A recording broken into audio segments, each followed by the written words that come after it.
Mi esposa exigió una orden judicial para abrir mi caja de seguridad.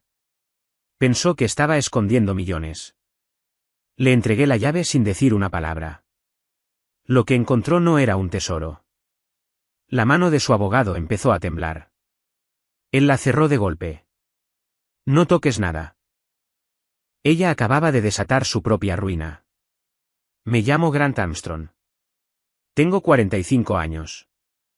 Y solía pensar que sabía lo que significaba el matrimonio. Resulta que solo era otro objetivo.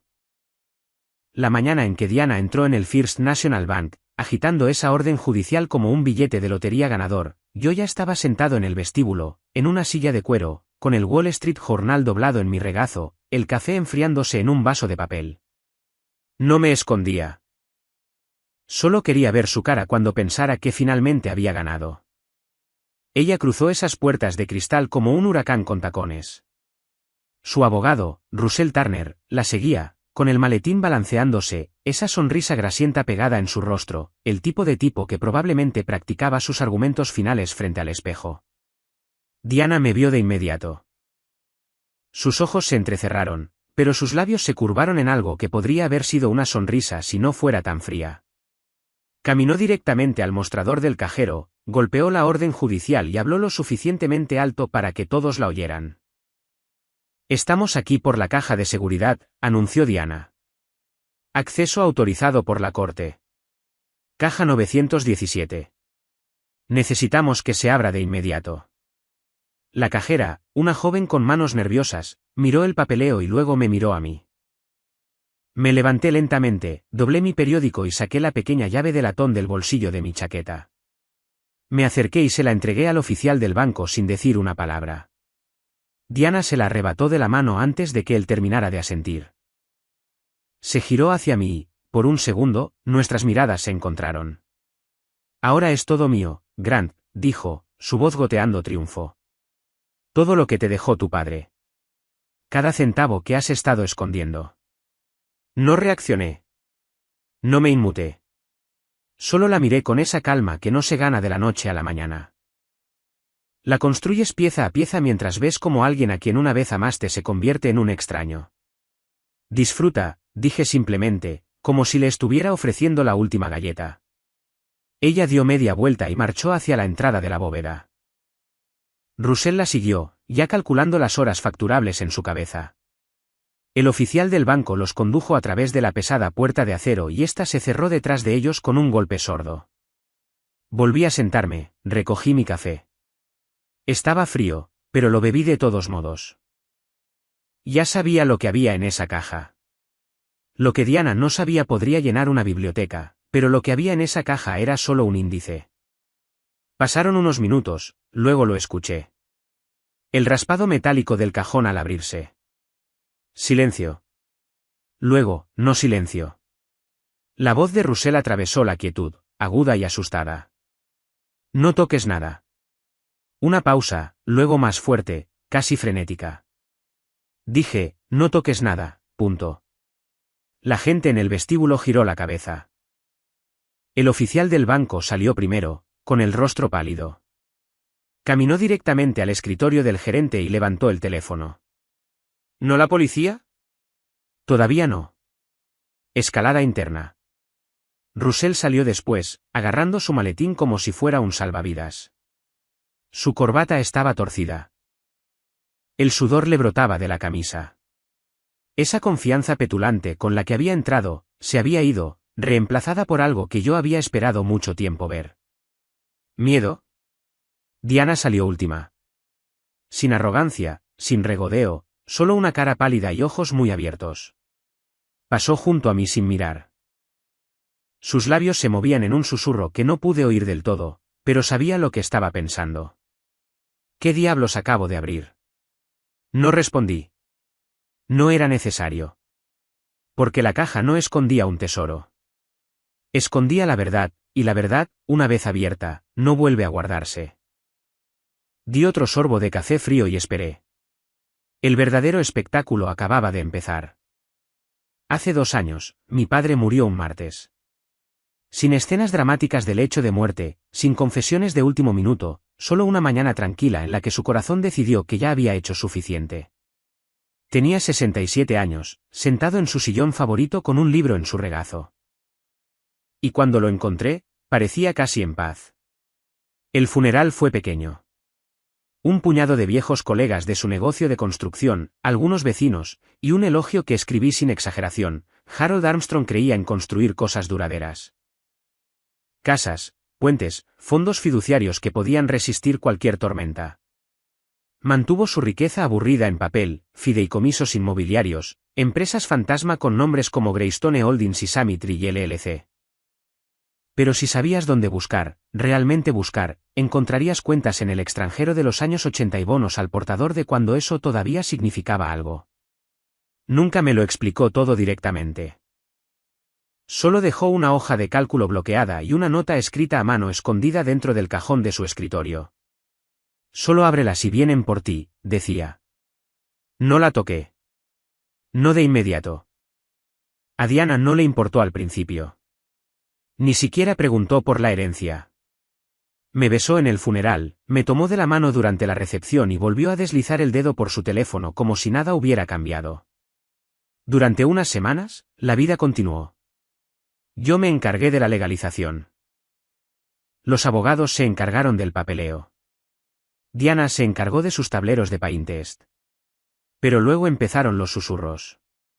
Un primo lejano, borracho en el velorio, murmuró algo sobre cuentas en las Islas Caimán.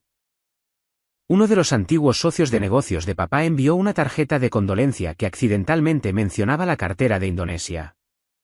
Y el verdadero detonante, un fiduciario de una empresa en Bermudas llamó a nuestro teléfono de casa mientras yo estaba en el trabajo. Diana contestó. Escuchó ese mensaje de voz 3 veces. Lo sé porque revisé el registro de llamadas más tarde. Desde ese momento, todo cambió. De repente, ella estaba interesada. Curiosa, preocupada, así lo llamó ella. ¿Cuánto te dejó tu padre?, preguntó Diana una noche durante la cena. Su tono casual, pero sus ojos afilados. Todo está en fideicomiso, le dije. Pagos estructurados. No lo estoy tocando directamente. Su sonrisa se tensó. Eso parece complicado. Se supone que debe serlo. No le gustó esa respuesta. Las preguntas seguían llegando. Al principio, eran sutiles. Luego dejaron de serlo. Llegaba a casa y encontraba los cajones de mi oficina ligeramente abiertos. Papeles revueltos. Mi portátil movido de donde lo dejé. No era buena escondiéndolo. Todavía no. Luego mejoró. Empezó a revisar mis copias de seguridad en la nube. Intentaba adivinar mis contraseñas. Encontré una nota adhesiva con su letra que decía Grant 1234 encajada debajo de su teclado. Había estado probando combinaciones. Una tarde, la sorprendí con su portátil abierto, escaneando archivos PDF que había sacado de mi unidad de copia de seguridad. Documentos de la herencia, acuerdos fiduciarios, listados de activos. Planeando unas vacaciones, pregunté desde la puerta. Diana cerró el portátil de golpe, con la cara enrojecida. No confías en mí, espetó. La confianza no es un requisito para una herencia, respondí con calma. La paciencia sí lo es. Odiaba esa respuesta. La odiaba tanto que dejó de dormir en nuestro dormitorio esa misma noche. Movió sus cosas a la habitación de invitados sin decir una palabra. Y fue entonces cuando supe que esto ya no era por amor. Ni siquiera era por nosotros. Era por acceso, control, dinero. La nota de mi padre resonaba en mi cabeza, si vienen por ti. Estaban viniendo. Y yo necesitaba estar listo. Así que, desbloqueé esa hoja de cálculo. Leí cada línea, estudié cada cláusula, y empecé a construir algo de lo que mi padre se habría sentido orgulloso. No una defensa, una trampa. Una en la que ella entraría con los ojos bien abiertos, pensando que finalmente me había superado. Y cuando se cerrara sobre ella, se daría cuenta demasiado tarde de que yo había estado esperando todo el tiempo. El primer fallo real en la máscara de Diana ocurrió durante la cena de Acción de Gracias en casa de mi madre. No una ruptura en su fachada, sino un desliz. El tipo de error que cometes cuando crees que todos a tu alrededor están demasiado distraídos para darse cuenta. Mi madre, Linda, se había esmerado. Pavó, relleno, 3 tipos de pastel, todo el banquete al estilo Norman Rockwell. Diana estaba sentada frente a mí, interpretando a la esposa hermosa, sonriendo en los momentos adecuados, riendo con los malos chistes de mi tío. Nuestro hijo, Logan, de 4 años, estaba sentado en su silla alta entre nosotros, picoteando puré de papas con los dedos. Todo parecía normal hasta que Logan miró a Diana y dijo lo suficientemente alto para que toda la mesa lo oyera: «Mami, ¿cuándo viene Garrett de nuevo?» Dijo que me traería otro camión de juguete. La mesa quedó en silencio. Los tenedores se congelaron en el aire. La sonrisa de mi madre vaciló. La cara de Diana se puso blanca, luego se sonrojó. «Logan, cariño», dijo Diana rápidamente, forzando una carcajada. «Te refieres a Gary de la guardería. Es uno de los maestros». Pero Logan negó con la cabeza, confundido. «No, mami. Garrett, el que nos llevó al parque. Dijiste que es nuestro amigo». No reaccioné. No dije una palabra. Solo di un sorbo de agua y observé a Diana revolverse.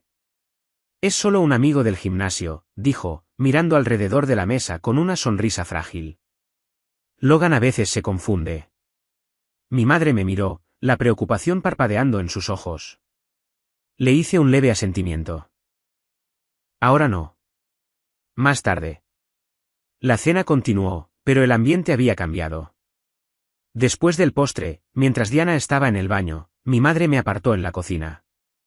«Grant», dijo en voz baja, secándose las manos con un paño de cocina. «¿Quién es Garrett?» «Un problema que estoy manejando», respondí. Ella estudió mi rostro como solo una madre puede hacerlo. «¿Estás bien?» «Estaré bien». No insistió. Solo me apretó el hombro y volvió a envolver las sobras. Pero pude verlo en sus ojos. Sabía que algo andaba mal. Simplemente no sabía qué tan profundo era. Esa noche, después de llegar a casa y Logan estaba dormido, me senté en mi oficina y abrí un archivo que había estado construyendo durante semanas. Fotos, marcas de tiempo, números de matrícula.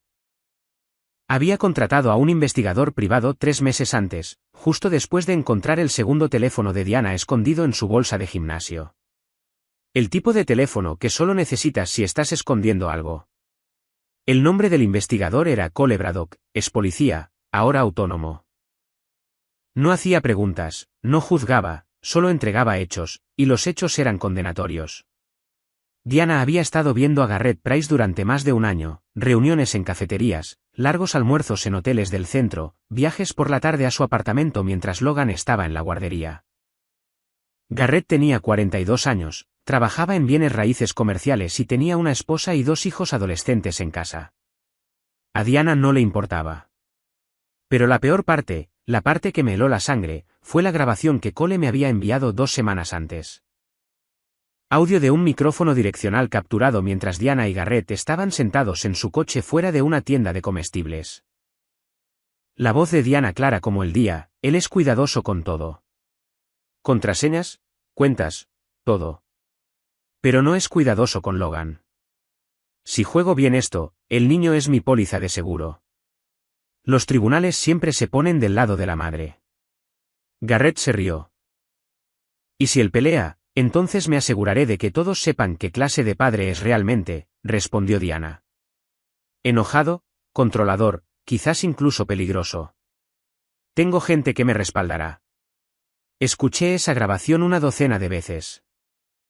Cada vez se sentía como tragar cristales rotos, no porque doliera, sino porque lo aclaraba todo. Ella no solo estaba engañando, estaba planeando, calculando, usando a nuestro hijo como palanca.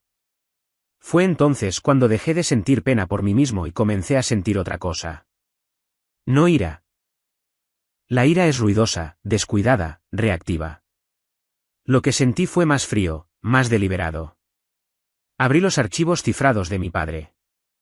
Leí cada línea de su plan de seguridad. El que construyó en caso de que alguien intentara tomar lo que no era suyo. Y comencé a añadir mis propias piezas al rompecabezas. Diana pensó que estaba 3 pasos por delante. Pero no sabía que la había estado observando durante meses. No sabía lo de Cole.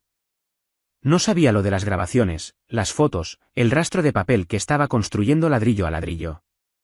Pensó que estaba cazando una fortuna. Lo que no se dio cuenta fue que ya había caído en la trampa. Y cuando se cerrara, no habría salida. 3 meses después de Acción de Gracias, tomé la decisión más difícil de mi vida. Llevé a Logan a un laboratorio privado al otro lado de la ciudad y les pedí que le hicieran una prueba de paternidad. No porque quisiera, sino porque necesitaba saber la verdad. La espera fue brutal. 2 semanas fingiendo que todo era normal mientras mi mente repasaba cada posibilidad. Pero cuando llegaron los resultados, sellados en un sobre liso de Manila, me senté en mi coche durante 20 minutos antes de poder abrirlo. El papel dentro era clínico, frío, definitivo. Probabilidad de paternidad, 0%. Logan no era mío. Biológicamente, al menos, y la cronología coincidía. Hace 4 años, justo cuando Logan habría sido concebido, Diana había ido a un viaje de chicas de una semana a Scottsdale. Lo recordaba porque yo me había quedado en casa trabajando horas extras en un proyecto.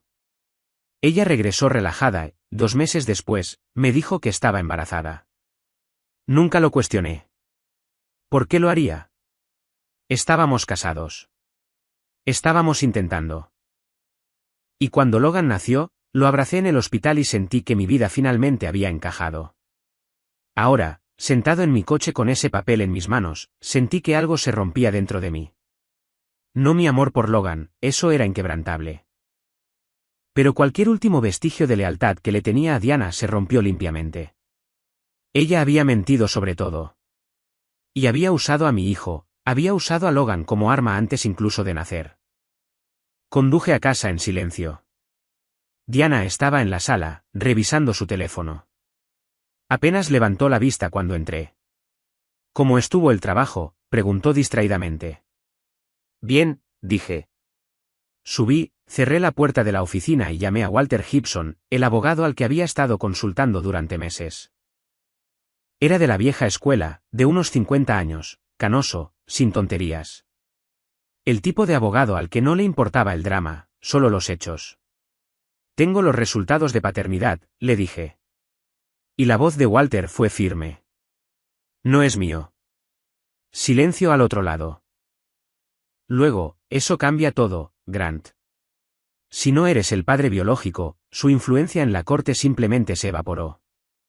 Custodia, pensión alimenticia, manutención de los hijos, todo cambia. No me importa eso, dije. Logan es mi hijo. La biología no cambia eso.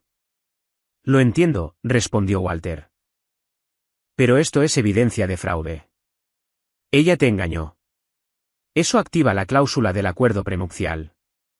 La cláusula del prenupcial, 14b, la que Diana había firmado 3 años antes sin leer, riéndose de ella como si fuera paranoia.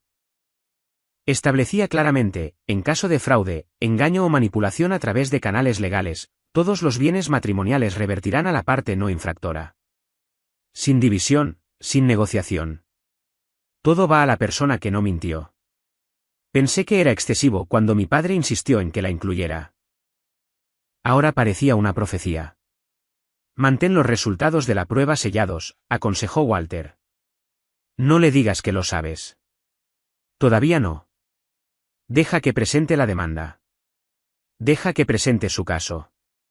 Luego la enterraremos con la verdad. Colgué y me senté en la oscuridad durante mucho tiempo. Abajo, podía oír a Diana riéndose de algo en la televisión, probablemente enviando mensajes de texto a Garrett, probablemente planeando su próximo movimiento. No tenía idea de que el suelo se había movido bajo sus pies. Y cuando finalmente se diera cuenta, cuando estuviera en esa bóveda del banco y viera lo que había estado construyendo, ya sería demasiado tarde.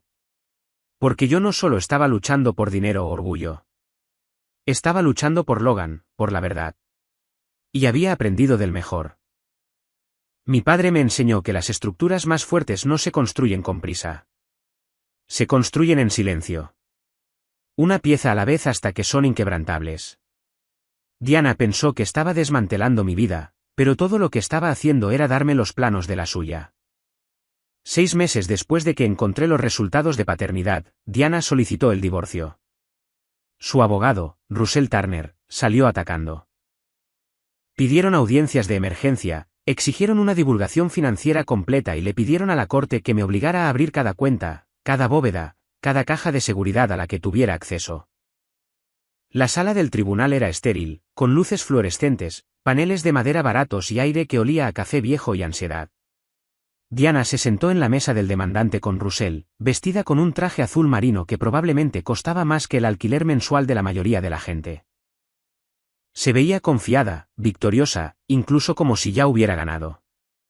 Me senté con Walter Gibson en la mesa de la defensa. Él estaba tranquilo, hojeando documentos con la paciencia de un hombre que había hecho esto 1000 veces.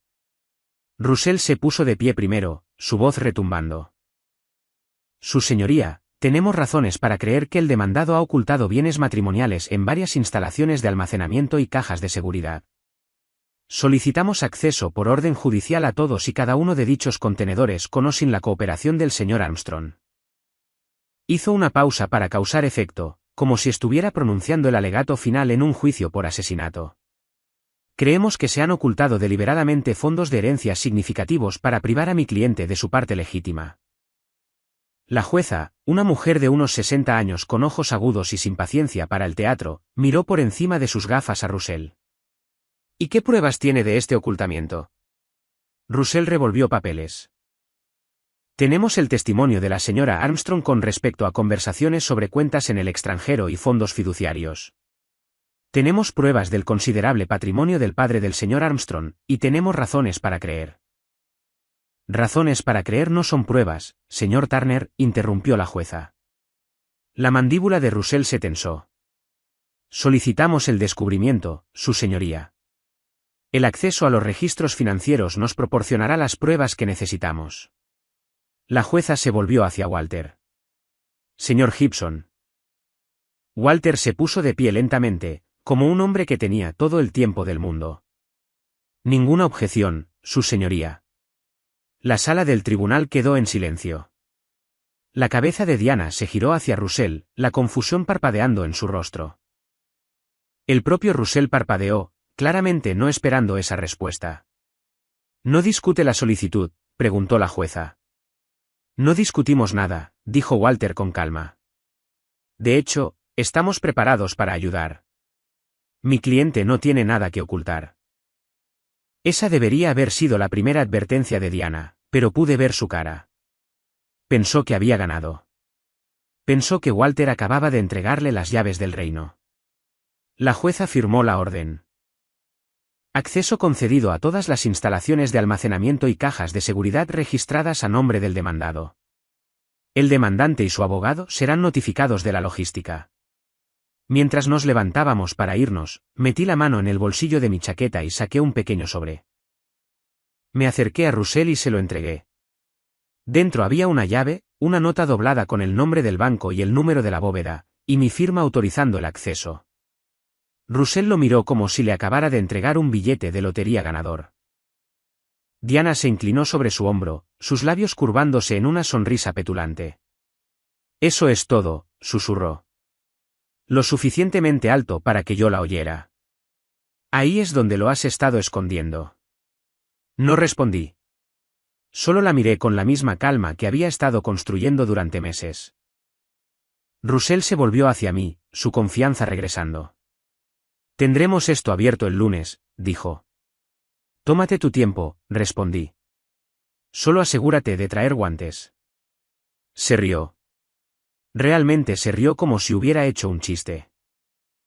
Diana puso los ojos en blanco y se dio la vuelta, sus tacones resonando en el suelo de baldosas mientras caminaba hacia la salida. Walter y yo salimos por una puerta lateral. Una vez que estuvimos afuera, me miró. ¿Estás seguro de esto?, preguntó. Seguro, asintió. Entonces veamos cómo se desarrolla esto. Subí a mi coche y me senté allí por un momento, observando a Diana y Russell cruzar el estacionamiento. Ella hablaba animadamente, gesticulando con las manos, probablemente ya gastando dinero en su cabeza, ya planeando lo que haría con la mitad de todo, pero no sabía lo que había en esa caja. No sabía que yo había pasado el último año llenándola con algo mucho más valioso que el dinero. Pruebas, documentación, ¿verdad? Y cuando ella lo abriera, cuando viera lo que había estado construyendo, la expresión de su rostro valdría cada noche sin dormir que había pasado para llegar hasta aquí. Lunes por la mañana, First National Bank. 10:30, llegué temprano, igual que antes, y me senté en la misma silla de cuero en el vestíbulo con un periódico que no estaba leyendo. Estaba esperando, observando. Diana llegó 15 minutos después con Russell y otra mujer que no reconocí. Parecía oficial, probablemente una contadora forense o una paralegal. Diana iba vestida para la victoria de nuevo. Bolso de diseñador, gafas de sol en la cabeza. Esa misma expresión de suficiencia que había estado observando durante meses. Me vio y se detuvo a mitad de paso. Por un segundo, algo parpadeó en sus ojos. Duda, tal vez, o sospecha, pero Russell ya se movía hacia el mostrador del cajero. Orden judicial en mano y Diana lo siguió. Estamos aquí para acceder a la caja de seguridad 917, anunció Russell. Autorizado por la corte. La oficial del banco, la misma joven nerviosa de la última vez, asintió y los condujo hacia la bóveda. No los seguí. Simplemente me senté allí, pasando páginas que no leía, y esperé lo inevitable. No tardó mucho, quizás 4 minutos. Luego lo escuché. Un raspado metálico. El sonido del cajón al abrirse. Luego silencio. Un silencio largo y pesado. Luego la voz de Russell, aguda y subiendo de tono. Espera, para. No toques nada. La mujer que los acompañaba dijo algo que no pude distinguir. Luego Russell de nuevo, más fuerte. Dije, no toques nada ahí dentro, punto. La gente en el vestíbulo se volvió. Los cajeros levantaron la vista de sus pantallas. Doblé mi periódico y lo dejé.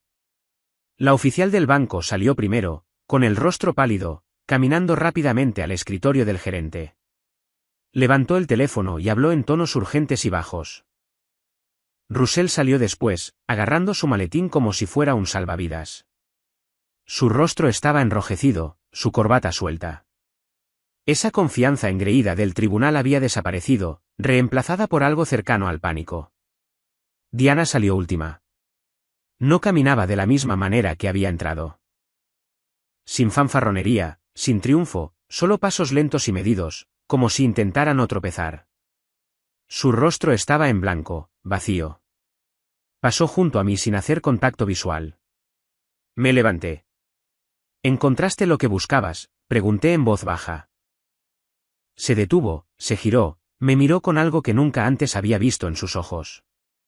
No ira, no odio. ¿Miedo? ¿Qué hiciste?, susurró. Documenté, dije simplemente. Russell estaba a su lado ahora, tirando de ella hacia la salida. Tenemos que irnos ahora. Pero Diana no se movió. Estaba congelada, mirándome como si yo fuera un extraño. Hay fotos, dijo, su voz quebrándose. Vídeos, registros bancarios. ¿Cómo? Pensaste que no me di cuenta, dije, mi voz tranquila. Pensaste que estaba demasiado ocupado, demasiado confiado, demasiado estúpido para ver lo que estaba pasando justo delante de mí. Pero vi todo, Diana. Cada mentira, cada reunión, cada dólar que pensaste que escondiste. Esto es un montaje, espetó Russell, interponiéndose entre nosotros. Esto no se mantendrá. Es documentación, respondí. Y es todo legal, con marca de tiempo, notariado, admisible. El rostro de Diana pasó de pálido a ceniciento. El fondo, susurró. ¿Sabes lo del fondo? Asentí. El fondo para el cáncer infantil que mi padre inició. ¿Del que robaste $120.000? Sí, también lo sé. Sus rodillas parecieron ceder ligeramente. Russell la agarró del brazo para estabilizarla. Hay más en esa caja, continué. Registros médicos que demuestran que mentiste sobre tener cáncer para recolectar donaciones. Recibos que muestran que gastaste $85.000 en cirugía plástica para Garrett. Transferencias bancarias a tu hermana Brenda bajo nombres falsos. Y mi favorito personal. Un vídeo tuyo diciéndole a Garrett que Logan es tu póliza de seguro. Estás mintiendo, dijo. Pero su voz no tenía fuerza. Tengo marcas de tiempo, Diana, datos de GPS, registros telefónicos y una grabación tuya diciendo, y cito, me casé con él por el dinero. Me iré una vez que sepa dónde está todo enterrado, punto. Abrió la boca, la cerró, la volvió a abrir. No salió nada. Russell la arrastró hacia la puerta. No digas una palabra más, siseó. Pero antes de que se fueran, grité. Ah, y Diana. Hay una cosa más en esa caja. Se detuvo. No se dio la vuelta, pero supe que estaba escuchando.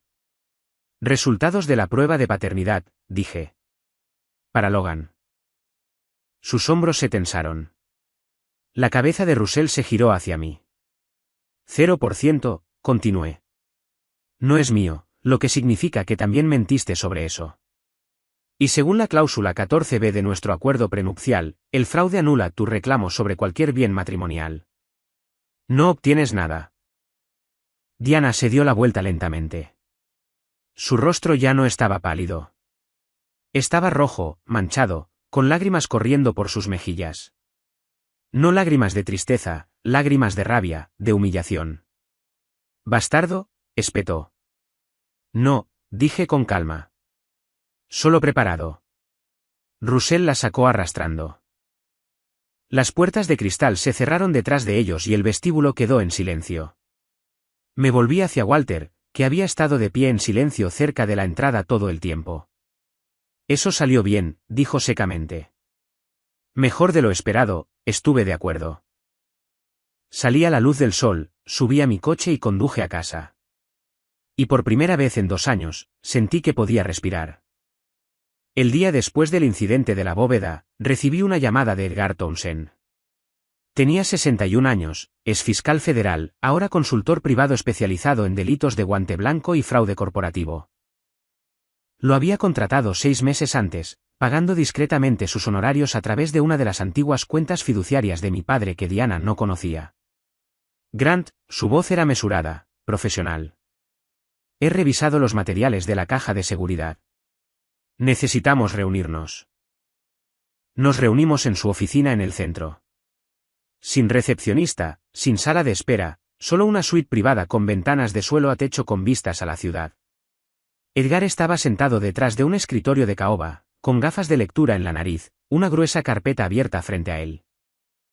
Tu padre era un hombre muy cuidadoso, dijo Edgar, golpeando la carpeta. ¿Conocías la cláusula de contingencia en su testamento? La que hablaba de herencias impugnadas. No solo impugnadas, corrigió Edgar. Intentos fraudulentos de reclamarla. Tu padre construyó un sistema de seguridad en la estructura de su patrimonio hace 20 años. Si alguien, cónyuge, socio comercial, miembro de la familia, intentaba reclamar sus bienes mediante engaño o fraude dentro de los 10 años posteriores a su muerte, todo se transferiría automáticamente a una fundación benéfica. Hasta el último centavo. Me incliné hacia adelante. Eso no lo sabía. La mayoría de la gente no lee la letra pequeña, replicó Edgar. Pero tu padre fue explícito. Vio demasiados patrimonios destrozados por la codicia. Así que creó una póliza de seguro. En el momento en que Diana solicitó el divorcio reclamando bienes ocultos, en el momento en que intentó acceder a esa bóveda bajo falsos pretextos, activó la cláusula. ¿Qué significa eso? Significa que incluso si de alguna manera superara el acuerdo prenupcial, incluso si un juez fallara a su favor, no quedaría nada que reclamar. Todo el patrimonio de tu padre, cada fideicomiso, cada cuenta en el extranjero, cada propiedad se disolvería en la fundación en 30 días. Me recosté, procesando. Mi padre había construido una trampa tan completa, tan hermética, que Diana había estado caminando hacia su propia destrucción desde el momento en que empezó a cavar. Pero hay más, continuó Edgar. Sacó otro documento. La denuncia ante el IRS. Se me encogió el estómago. ¿Qué hay de eso? La rastreamos hasta una denuncia anónima presentada hace 8 meses. Alguien afirmó que estabas ocultando ingresos en el extranjero y evadiendo impuestos. Te costó 75.000 en honorarios legales y una auditoría completa que no encontró nada malo. Diana, dije en voz baja. Casi con certeza, confirmó Edgar. La denuncia se presentó desde una dirección IP que coincide con tu red doméstica. Tenemos marcas de tiempo y el lenguaje de la denuncia coincide con frases que Diana usó en sus conversaciones grabadas. ¿Podemos probarlo? Podemos probar lo suficiente, dijo Edgar. Presentar una denuncia falsa ante el IRS es un delito federal. Súmale el fraude a la caridad, el diagnóstico de cáncer falso, la malversación del fondo infantil. Diana ya no solo enfrenta un divorcio. Está enfrentando cargos criminales. Me levanté, caminé hacia la ventana y miré el horizonte. Una parte de mí se sintió reivindicada. Otra parte simplemente se sintió cansada. ¿Qué pasa ahora?, pregunté. Ahora presentamos todo a la oficina del fiscal de distrito, dijo Edgar. El fraude contra la caridad por sí solo es suficiente para múltiples cargos de delitos graves. Si sumamos la denuncia ante el IRS, las falsas reclamaciones médicas para obtener beneficios económicos, tenemos un caso sólido. Probablemente será acusada en un mes. ¿Y Logan? La expresión de Edgar se suavizó. El tribunal te concederá la custodia total. Dados los resultados de la paternidad y su exposición criminal, ningún juez se pondrá de su lado. Tendrás que decidir si quieres iniciar los procedimientos de adopción, pero legalmente serás el tutor principal de Logan. Asentí lentamente. Hazlo. Archiva todo. Edgar cerró la carpeta. Tu padre estaría orgulloso, Grant. Construyó todo esto para protegerte. Y lo usaste exactamente como él pretendía. Salí de su oficina y conduje a casa en silencio. Cuando entré por la puerta, Logan estaba sentado en el suelo de la sala construyendo una torre con bloques. Levantó la vista y sonrió. Papá, mira qué alto. Me arrodillé a su lado. Le ayudé a colocar otro bloque encima. Eso es muy alto, amiguito. ¿Podemos ir al parque?, preguntó. Sí, dije. Podemos ir al parque. Porque pasara lo que pasara con Diana, viniera lo que viniera, Logan era mío. No por biología, sino por elección. Y pasaría el resto de mi vida asegurándome de que lo supiera. 3 semanas después de que se abriera la bóveda, Diana hizo su último movimiento desesperado. Debí haberlo visto venir, pero incluso yo subestimé hasta dónde llegaría. Era un sábado por la tarde. Había llevado a Logan al Parque Riverside, uno de esos extensos espacios verdes con parques infantiles, senderos para bicicletas y familias por todas partes. Logan estaba en los columpios, riendo cada vez que lo empujaba más alto. Fue entonces cuando apareció Garrett Price. Caminó por el césped como si perteneciera allí, con las manos en los bolsillos, gafas de sol puestas. Se detuvo a unos 6 metros de distancia, observándonos. Lo vi de inmediato, lo reconocí de las fotos de vigilancia que Cole había tomado meses atrás. Alto, de unos 40 y tantos, el tipo de tipo que probablemente pensaba que era intimidante. Dejé de empujar el columpio de Logan y me volví para enfrentarlo. ¿Puedo ayudarte?, le grité. Garrett sonrió, quitándose las gafas de sol. Debes ser Grant, y debes ser el tipo que se acuesta con mi esposa. El columpio de Logan disminuyó la velocidad. Miró entre nosotros, confundido. Mantuve mi voz tranquila, firme. No le iba a dar a Garrett lo que quería. Solo estoy aquí para hablar, dijo Garrett, acercándose. De hombre a hombre, entonces, habla. Se detuvo a unos 3 metros de distancia, lo suficientemente cerca para ser confrontacional, lo suficientemente lejos para alegar inocencia si alguien estaba mirando, y alguien lo estaba. Vi el coche de Diana aparcado al otro lado de la calle. Estaba sentada en el asiento del conductor. El teléfono apuntando hacia nosotros. Grabando. Esto no era una conversación. Era una trampa. Diana me contó lo de la bóveda, dijo Garrett. Bastante jodido, amigo. Montarle eso así. Montarle eso implicaría que planteé pruebas, respondí. No planeé nada. Solo documenté lo que ella hizo. Estás arruinando su vida. Ella arruinó su propia vida. Simplemente dejé de fingir que no me daba cuenta. Garrett dio un paso más.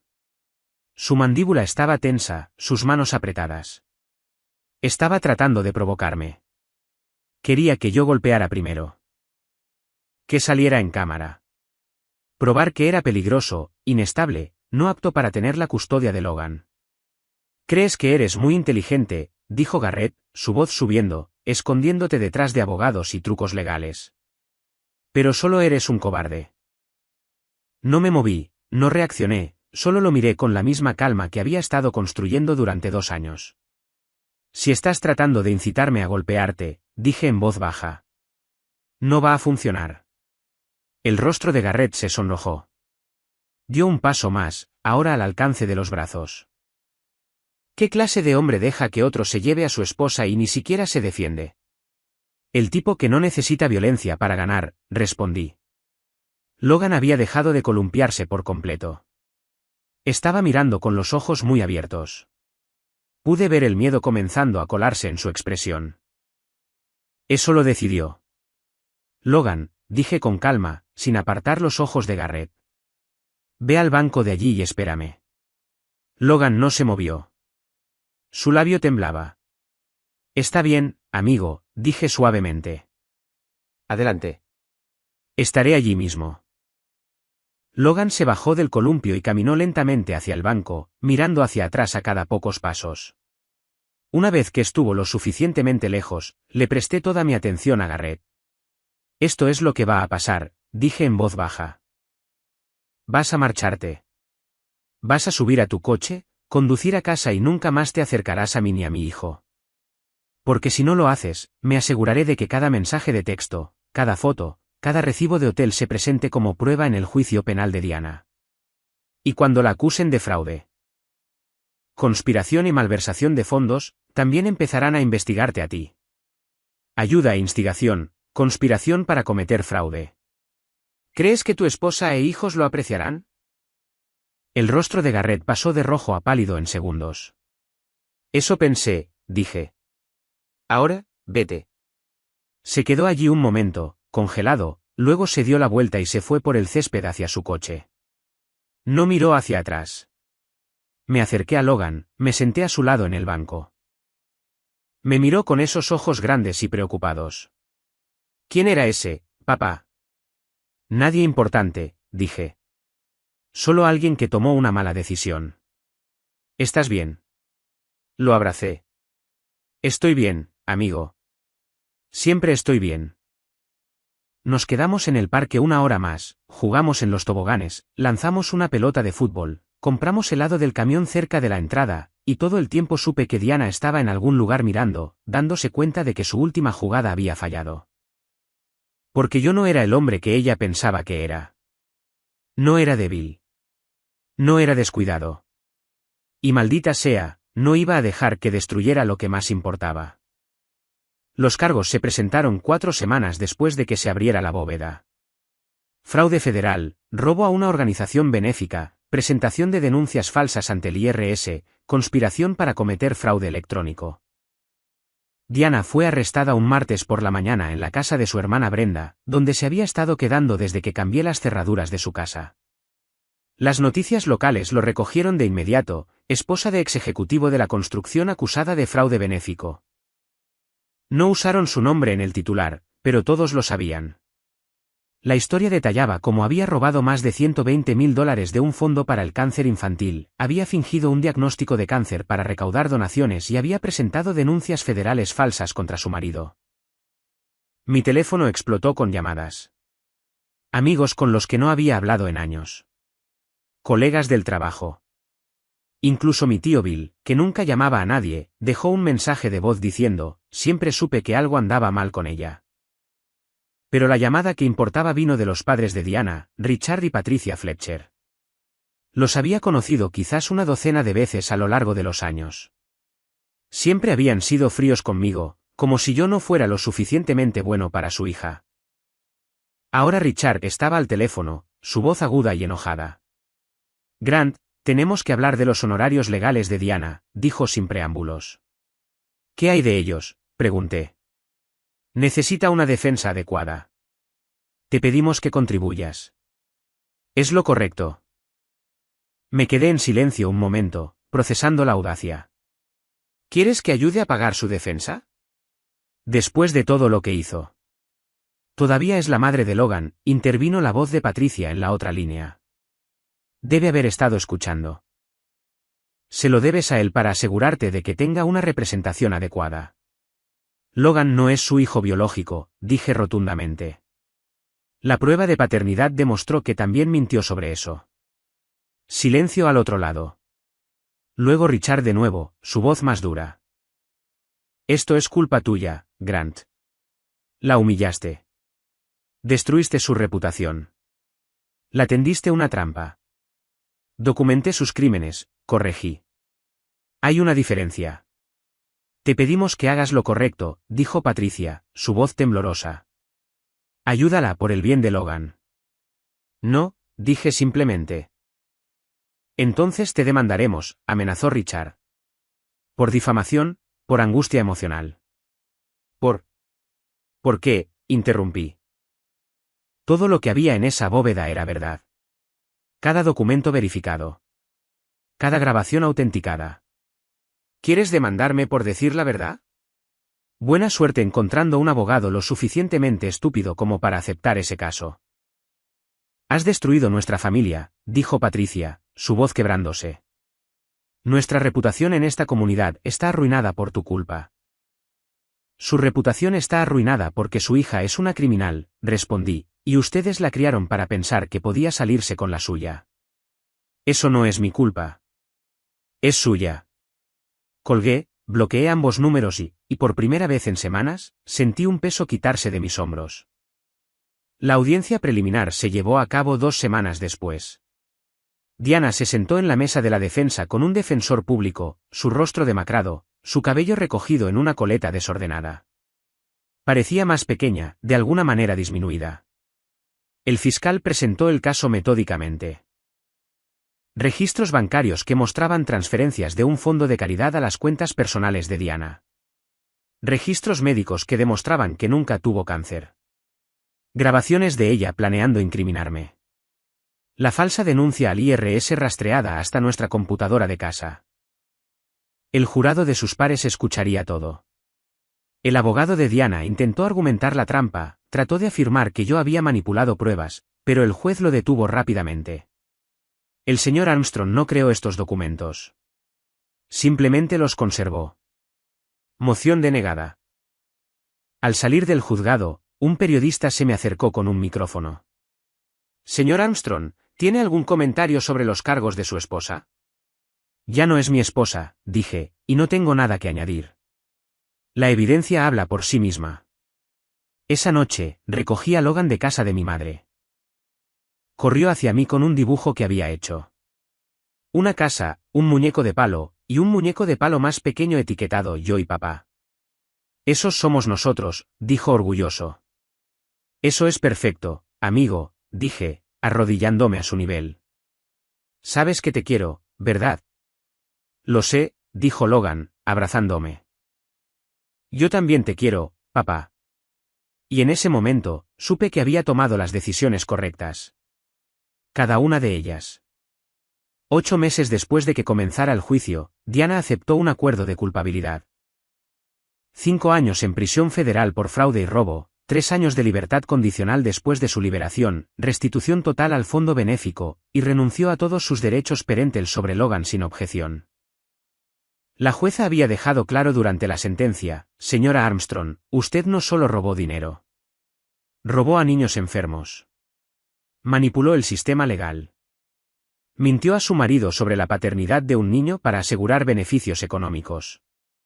Este tribunal considera sus acciones reprensibles. Diana se quedó allí, esposada, y no dijo nada, ni disculpa, ni remordimiento, solo un silencio vacío. La llevaron y nunca más la volví a ver. La audiencia de custodia tuvo lugar una semana después. Walter Gibson presentó los resultados de la paternidad, la evidencia de la manipulación de Diana y mi petición de adopción formal. Su señoría, dijo Walter, el señor Armstrong ha sido el padre de Logan en todos los sentidos significativos desde su nacimiento. Ha proporcionado cuidado, estabilidad y amor. La conexión biológica no existe. Pero el vínculo parental sí. Pedimos a la corte que formalice lo que ya es cierto. Que Grant Armstrong es el padre de Logan, legal y permanentemente. La jueza revisó los documentos y luego me miró. Señor Armstrong, ¿entiende que la adopción es permanente? Tendrá todos los derechos y responsabilidades legales para este niño. Entiendo, su señoría, dije. Logan es mi hijo. Siempre lo ha sido. Ella firmó los papeles. Adopción concedida.